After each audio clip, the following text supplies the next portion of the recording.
Bonjour, bonjour. Alors, ravie de vous retrouver. J'ai plein de choses à vous montrer. J'ai avancé sur l'album, bien sûr. Et puis, j'ai plein de choses à vous expliquer parce que j'ai préparé ma couverture.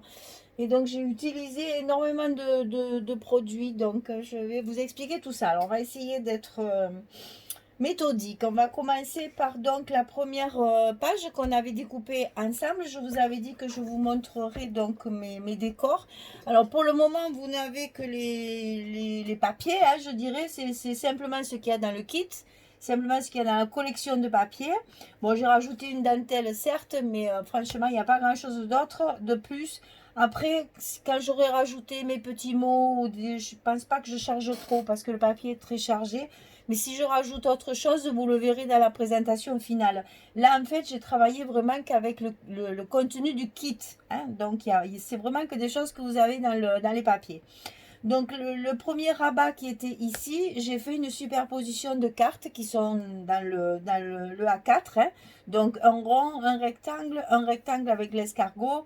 Je les ai superposés en mettant du carton dessous pour faire un volume. Vous voyez, voilà, ça fait une 3D. Donc voilà pour ceci, avec le petit papier aussi ici. Ici, j'ai utilisé aussi des mots qui sont dans le A4. Donc j'ai superposé aussi, je mets toujours un 3D pour laisser, pour donner un peu de volume. Donc là, la dentelle, elle n'est pas dans le kit, hein, vous le savez, hein, c'est juste que ben, j'ai essayé en fait ce que ça allait donner, mais je pense que je continuerai avec celle-là qui va très très bien avec le papier. Alors ici, ah oui, il fallait que je prépare une photo. Je vous ai préparé des photos pour qu'on voit justement que l'on peut mettre les photos. J'ai toujours mes perroquets, hein, j'ai toujours aimé mes perroquets, mais c'est pas des perroquets, ça c'est les... Ah, l'oriquet. Donc ici, par exemple, vous voyez, vous avez la place de mettre une photo comme ceci. C'est-à-dire que moi, je n'ai pas prévu, j'ai pas prévu de carte ni d'emplacement de papier uni. J'ai travaillé avec le papier de la collection et j'ai simplement, avec un petit mot de la collection et une carte, fait un emplacement pour qu'on puisse y glisser une photo derrière.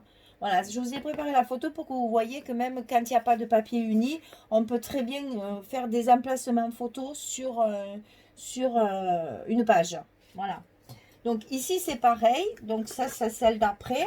Donc celle d'après pareil, un petit montage avec des petits papillons que j'ai découpés. Ici une superposition de tags et d'étiquettes que j'ai trouvé aussi dans le A4.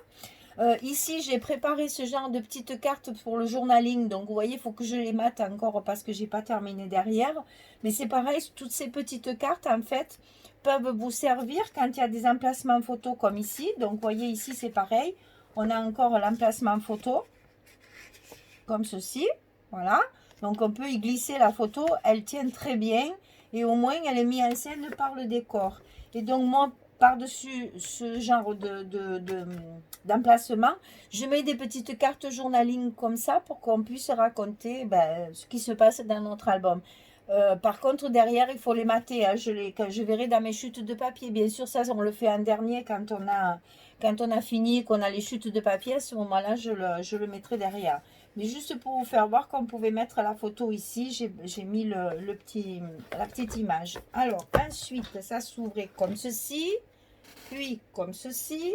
Et ici, j'ai fait pareil, hein, un petit montage avec toutes les découpes, je les ai toutes trouvées dans le A4. Hein.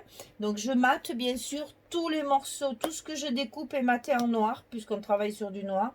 Là, je mets en 3D et j'ai fait donc pareil, la petite carte journaling que je mets ici. Vous voyez, c'est pareil, là, il y va, la photo, c'est la même chose, elle rentre sans problème. Et c'est des photos 10-15, hein, c'est des photos traditionnelles, quoi aux dimensions traditionnelles. Donc voilà. Ici, je n'ai rien mis parce que bon, cette libellule, c'était dommage de la cacher. Donc on va avoir toujours le même problème pour montrer tout ça. Là, franchement, c'est dommage parce que si vous mettez une photo, il faut aussi garder un petit peu. Si vous mettez une photo, la libellule, elle est coupée, même comme ça, c'est un peu dommage. Ah, bon, ça, après, c'est au goût de chacun. Moi, je veux pas. Maintenant, hein, chacun fait ce qu'il veut. Hein. Une fois que vous êtes devant votre papier, vous faites un peu ce que vous voulez. Moi, je vous montre juste des pistes de décoration ou de mise en page. Après, évidemment, c'est la créativité de chacun. Donc, ici, c'est pareil. Il y a encore un placement photo pour la mettre en portrait, comme ça. Voilà. Donc, vous voyez que même quand il n'y a pas du papier uni, on peut toujours prévoir un emplacement photo. Et je l'ai appris il n'y a pas longtemps tout ça. Parce que moi qui étais beaucoup dans la décoration, vous voyez que même en travaillant de la décoration, et pourtant pour l'instant elle est très très simple, on peut prévoir les emplacements photos, il n'y a pas de souci.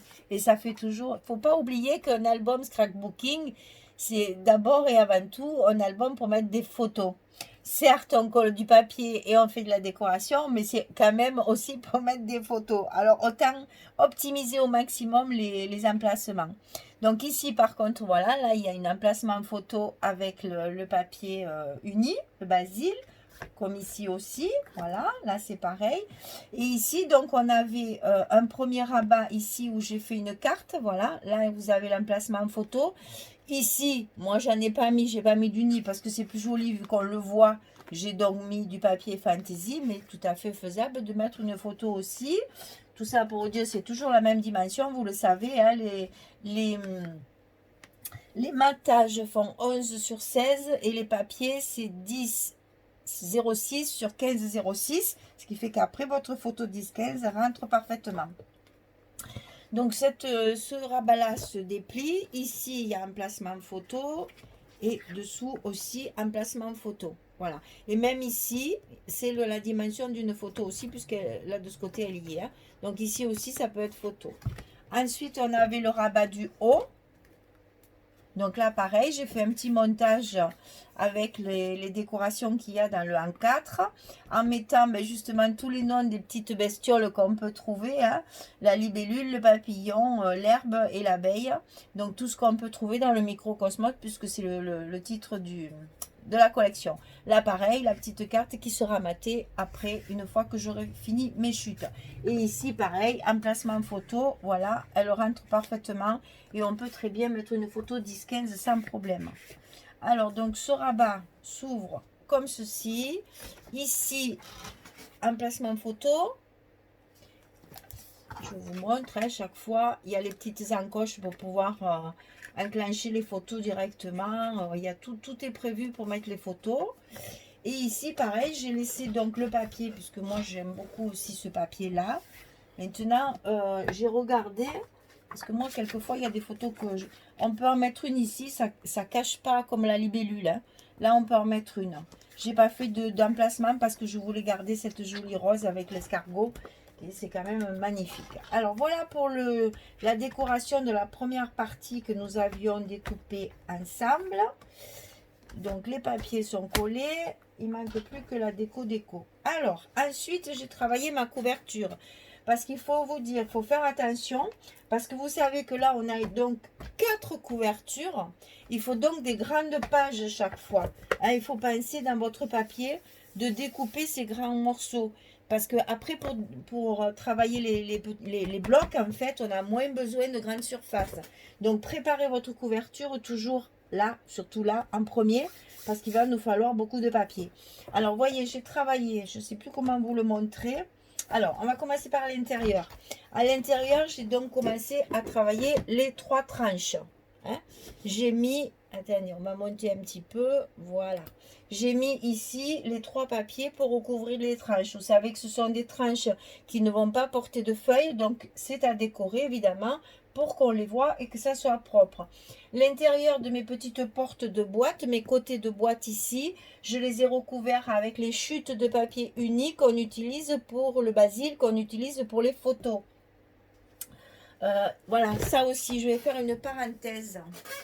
Parce que ça, je pense que moi, il faut que je vous l'explique parce que je pense qu'il y en a qui ne doivent pas comprendre. En fait, quand on découpe là, quand on va découper ce papier, c'est ou 11-16 ou 10-6 sur 15-6, puisque ce sont des matages. Et vous voyez, avec une feuille de basil, on peut en couper 4 de cette dimension-là. Seulement, voilà ce qu'on obtient. On reste avec une chute de papier qui fait une espèce de croix, de boomerang, d'étoile, de cerf-volant, de ce que vous voulez. Mais bon, voilà, en coupant une fois le 11, une fois le 15, une fois le 11, une fois le 15, on arrive à couper 4 papiers dans une feuille de basil. Donc, vous voyez quand même, avec, on en a 4 de chaque couleur, ça fait quand même 32, 8 x 4, 32, je sais compter, ça y est. 8 x 4, 32. On arrive à quand même faire 32 emplacements photo avec le basil, avec le papier fantaisie, on peut en rajouter.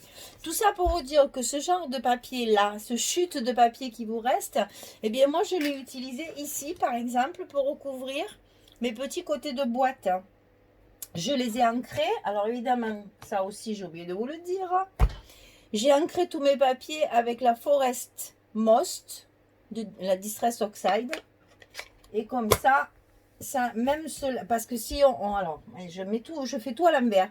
Les emplacements photos, on ne les ancre pas puisqu'il va y avoir la photo dessus. Par contre là, comme c'est un papier uni certes, mais qui sert de papier fantaisie puisque c'est pour couvrir notre intérieur de boîte, là je les ai ancrés par contre, hein. Là j'ai mis de l'encre tout autour de mes papiers. Donc mes 4 petits rabats sont recouverts avec le papier basil, avec ces chutes que l'on obtient après avoir coupé nos emplacements photos. Ça, c'est pour l'intérieur. Alors, on va voir les 2 couvertures intérieures, c'est-à-dire celles qui les premières qui se replient. Allez, on rebaisse encore un petit peu. Je vous dis, vous allez pouvoir prendre tous les bateaux de la création, vous n'aurez plus jamais le mal de mer. Alors, donc ça, c'est les 2 couvertures intérieures. Donc, pour recouvrir ces couvertures, comme c'est celles qui sont, comme son nom l'indique, à l'intérieur, il ne faut pas de volume, sinon on ne pourra plus fermer l'album. Et 2, c'est là qu'il faut mettre des choses, j'allais dire, un peu de récupération, tout en restant évidemment conforme au papier. Hein, mais ne faites pas n'importe quoi, ne faites pas du Picasso. Hein. Il faut quand même que ça reste cohérent. Vous voyez là, par exemple, j'ai collé une chute de papier et après des petites images sur le côté. Voilà. Et là, j'ai fait pareil. Donc là, ça reste soft, c'est-à-dire plat, sans volume, mais en même temps, ça reste joli et ça reste harmonieux. C'est-à-dire que mes 2 pages qui sont côte à côte, puisqu'elles sont face à face quand on ouvre l'album, elles sont quand même assorties. Voilà. Alors, ensuite, pour fermer mes petits côtés de boîte ici, je pensais au départ mettre des aimants et je ne vous cache pas ma galère parce que Dieu sait si j'ai galéré.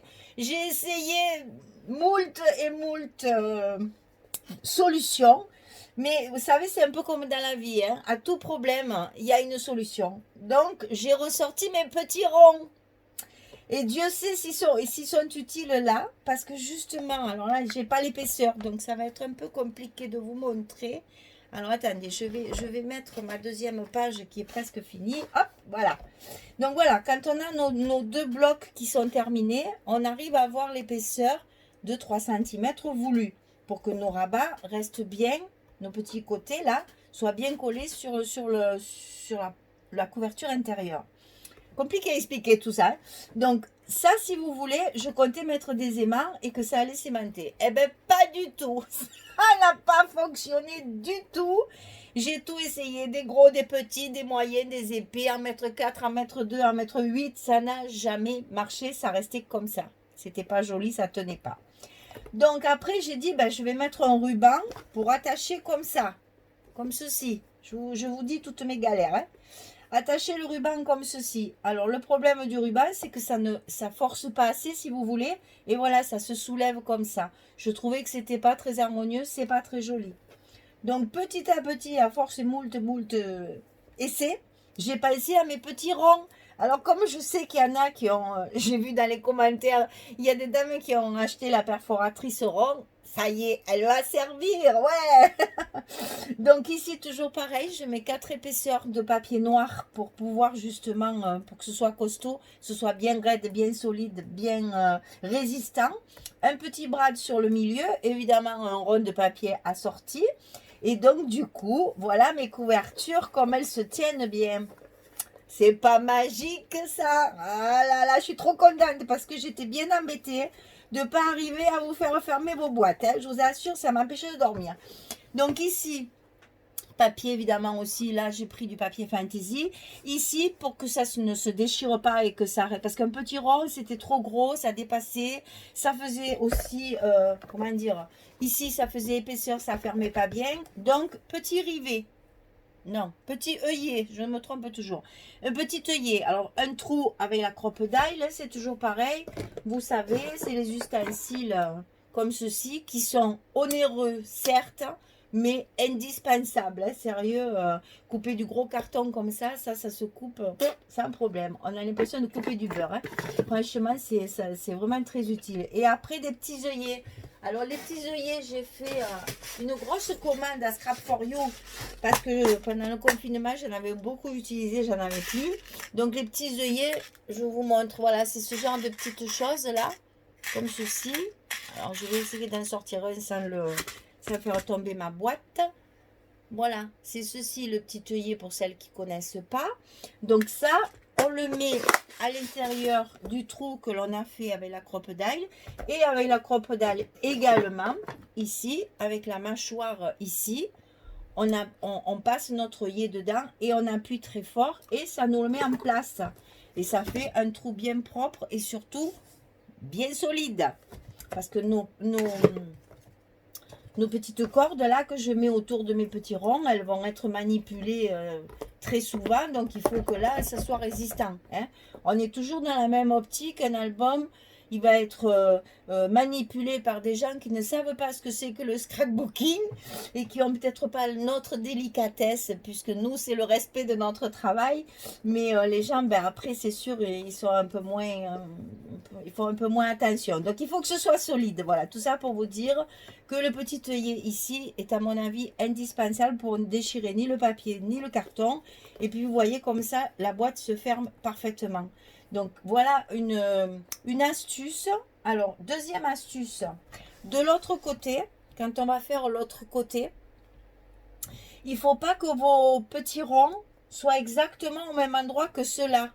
Parce que toujours pareil, quand on va fermer notre boîte, si les petits ronds sont l'un sur l'autre, ici et ici, ça va faire une grosse épaisseur et la boîte ne fermera plus. Donc ici, vous voyez, je les ai décalés. Je les ai mis plus sur le bord. Par contre, là, j'ai gardé ma boîte, comment dire, mon œillet. C'est compliqué à vous expliquer tout ça, j'en bégaye. Voilà, mon œillet, il est quand même resté central pour que ça reste joli. Et donc là, ben, il n'y a pas mes pages dedans. Donc, vous voyez, ça va faire ça. Et donc après, on va fermer celle-ci. On obtient ce que je voulais qu'on obtienne, c'est-à-dire la boîte. Je voulais qu'on arrive à fermer notre album comme une boîte. Et une fois que nos rabats sont fermés, voilà notre boîte. Quand même, hein, quand je veux faire quelque chose, on trouve toujours une solution. Alors, donc ici sur les couvertures extérieures, allez, on repart en bateau. Voilà. Ici sur la couverture extérieure, alors ça c'est le dos de l'album. Évidemment pas de volume pour qu'on puisse le poser sur la table sans abîmer nos affaires, hein, bien sûr. Donc ici une page, ben là c'est pareil, vous voyez, il faut le découper avant, c'est pour ça que je vous le dis. C'est parce que cette couverture prend beaucoup de papier, il faut le prévoir avant. Comme ça vous avez vos couvertures complètes, hein, vos images complètes. Hein, voilà. Et donc sur le côté, j'ai fait un petit montage, c'est-à-dire que j'ai mis du papier de fond, toujours le même, hein, c'est le vert uni. Je l'ai travaillé avec 2 encres, je l'ai travaillé avec la Forest Moss que j'utilise pour mes papiers, et je l'ai aussi travaillé avec la Crushed Olive. C'est un vert un peu plus pétard. J'ai fait un mélange, vous savez, c'est toujours pareil, hein, c'est très simple, hein, avec nos fameux petites mousses là, et on tournicote et on arrive au fur et à mesure du travail, on arrive à avoir un joli rendu. Après, j'ai découpé 3 tags que j'ai matés et que j'ai mis un petit brad dessus. Alors, les petits brades et le matage, j'ai évidemment mis mes brades avant de coller mon papier sur ma couverture. Comme ça, je n'ai pas à traverser ma couverture. Hein. J'ai traversé que mon brade et mon papier. Donc là, c'est comment dire, le dos du brad, il est sous le papier ici, entre le papier et la couverture. Voilà, alors, donc ici, recouvert aussi, hein, j'ai fait tout le tour avec le même papier pour que ça soit harmonieux, hein, voilà. Donc évidemment, j'ai recouvert aussi les petits rebords ici, hein, du même papier, pour que ça reste harmonieux. Alors, j'ai décidé de fermer cet album avec des rubans. Donc ça, les petits rubans, tout le monde en a. Hein. Bon, moi, j'ai choisi deux petites couleurs comme ça. Après, c'est au goût de chacun. Toujours pareil, moi, je donne des pistes de décoration. Je donne des pistes de fermeture. Si vous voulez faire autrement, il n'y a pas de souci. Hein. On n'est pas non plus à copier-coller là. Hein. On fait ce qu'on veut. J'avais pensé aussi peut-être à mettre une fermeture ici. Mais il y a quand même l'épaisseur des petits rabats ici de chaque côté font que là, ici, il y a un petit espace. Donc, j'avais peur que ça se ferme pas bien. J'ai donc opté pour les rubans. Je pense que c'est le plus simple. Évidemment, ben, après, on fait un joli nœud comme ça. Voilà. Ça, vous savez, hein, c'est toujours pareil. Donc, je les ai préparés puisque je les ai mis sous mon papier ici. Hein. Je les ai collés avant de mettre mon papier fantaisie. Et ici, je les ai collés pour faire ma couverture. Alors, on en vient à notre fameuse couverture. Alors là, je me suis lâchée dans les différentes techniques. Alors, premièrement, pour économiser le papier, parce qu'il en faut quand même, il y a quand même 4 blocs à faire. Donc, pour économiser le papier, j'ai essayé de travailler. On a une page dans le... Alors, je crois que c'est dans la collection complémentaire. Oui, j'en suis sûre. Dans la collection complémentaire, on a une page où il y a des horloges. Alors moi, je suis une fan d'horloges, hein, vous le savez maintenant, ça fait plusieurs fois que je le dis. Donc, qu'est-ce que j'ai fait? Eh bien, j'ai travaillé mon horloge en 3D. C'est-à-dire, j'ai découpé 4 horloges différentes, de diamètres différents. Une grande, la plus petite, et celle-ci, je l'ai même détourée pour qu'on voit quand même les chiffres qu'il y a un petit peu dessus, qu'on aperçoive les chiffres. Bon, évidemment, j'ai mis mes 12 tous au même endroit quand même. J'ai essayé d'être assez, comment dire, régulière. Voilà. Tout ceci, j'ai collé tout ça avec des cartons. Vous voyez, je mets du carton derrière. Ici, il y a 2 épaisseurs pour que ma couverture soit bien en relief. Et après, entre chaque, il y a aussi... Je ne sais pas si je peux... J'ose pas trop les trifouiller quand même. Je ne voudrais pas les abîmer.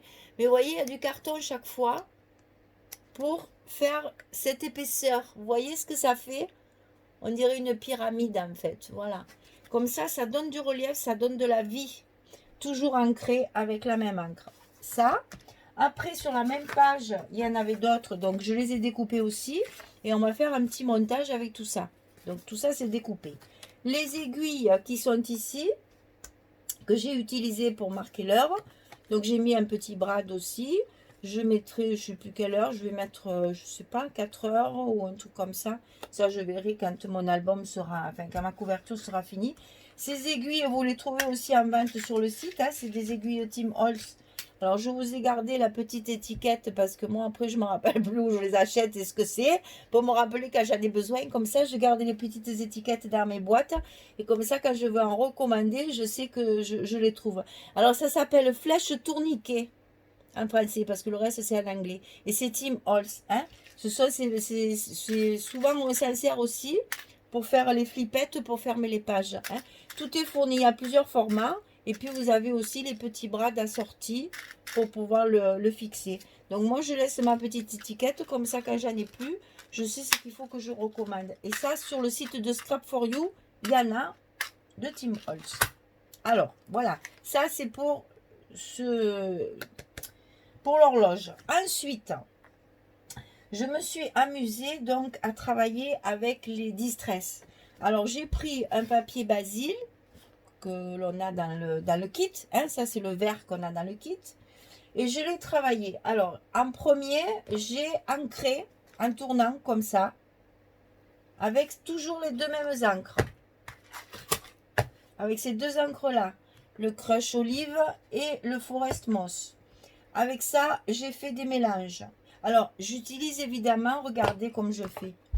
J'ai une mousse pour chaque couleur. Je ne mélange jamais mes mousses parce que sinon après, vos packs de couleurs, ils vont être de toutes les couleurs, hein. Donc si vous voulez garder la couleur originale, moi je fais comme ça. Chacun a ses petites manies, ses petits trucs, hein. Moi je fais ça. Alors en fait, il y a un scratch qui est collé dessous. Ça c'est la couturière qui a récupéré les bouts de scratch. Et donc je scratch mes mousses qui après vont sur mes petites... comment ça s'appelle ça là, ce tampon là. Et donc chaque fois, je récupère, je mets ma mousse sur mon petit tampon pour travailler mes couleurs. Donc pour pas mélanger, j'ai une mousse par couleur. Et moi, je les colle dessous comme ça. Alors donc, j'ai travaillé ces deux-là en mélangeant un peu l'une, un peu l'autre, un peu l'une, un peu l'autre. Ça, c'est, comme on dit chez nous, à vue de nez, hein.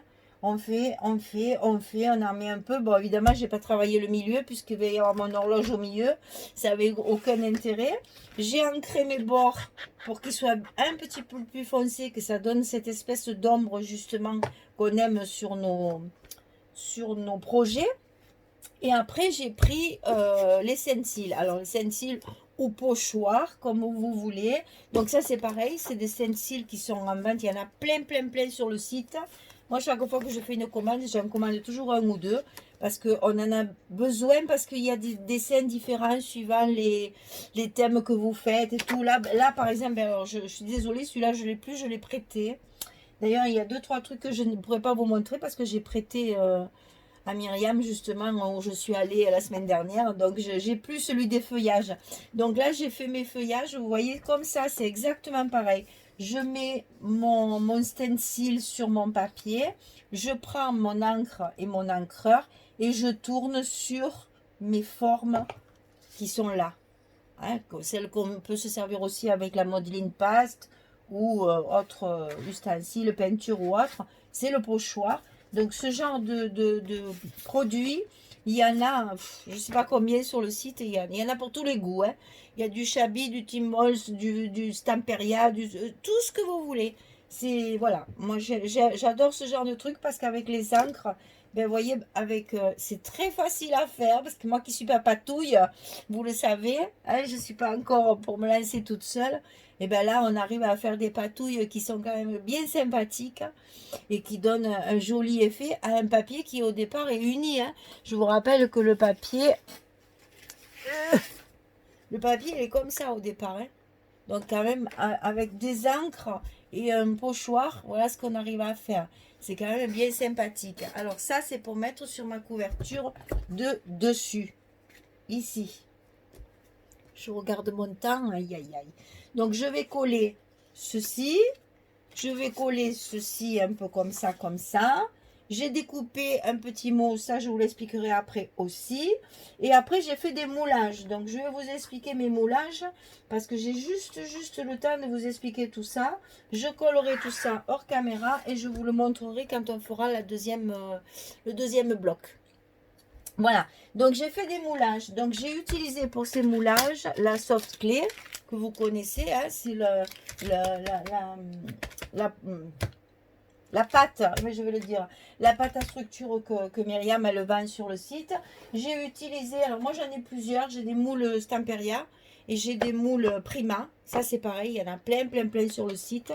Donc celui-là c'est pareil, je l'ai plus parce que je l'ai prêté à Myriam. Donc c'était pour faire des papillons, ça c'est du Prima, hein. Ça, tout cela c'est des moules Prima pour faire des petits papillons et des oiseaux. Et la libellule, ça non, c'est un Stamperia. Voilà.